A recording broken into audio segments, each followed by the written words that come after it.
Umargam પોસ્ટેના Umargam corridor railway કોરિડોરની જે railway colony છે DFCC colony એની પાસે એક સંતોષકુમાર ચંદ્રિકા રાય યાદવની હત્યા કરેલી લાશ મળી આવેલી અને જે બાબતે એના ભાઈએ ઉમરગામ પોલીસ સ્ટેશનમાં 2 માણસો વિરુદ્ધમાં હત્યાનો ગુનો રજીસ્ટર કરાવેલો, જે બાબતે ઉમરગામ પોલીસે હત્યાની ફરિયાદ નોંધી અને તપાસ શરૂ કરેલી અને તપાસ દરમિયાન 2 આરોપીની ઉમરગામ પોલીસે ધરપકડ કરેલ છે. પકડાયેલ જે 2 આરોપી છે એમાં એકનું નામ છે શૈલેન્દ્ર યાદવ અને બીજાનું નામ છે સૂર્યા યાદવ. જે શૈલેન્દ્ર છે બિહારનો છે અને સૂર્યા છે ઉત્તર પ્રદેશનો વતની છે.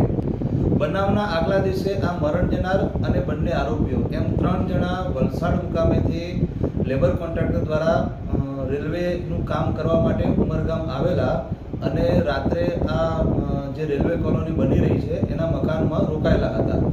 એ દરમિયાન રાત્રે આ 3 જણા વચ્ચે જમવા બાબતે ઝઘડો થયેલો અને આ ઝઘડામાં મરણ જનારને એટલે સંતોષને આ બંને આરોપીએ મુક્કા મારેલા, ગળું દબાવેલું અને સળિયાથી માર મારેલો, જેના કારણે મરણ જનારનું મૃત્યુ થયેલું અને આ બંને આરોપીઓ ત્યાંથી ભાગી ગયેલા.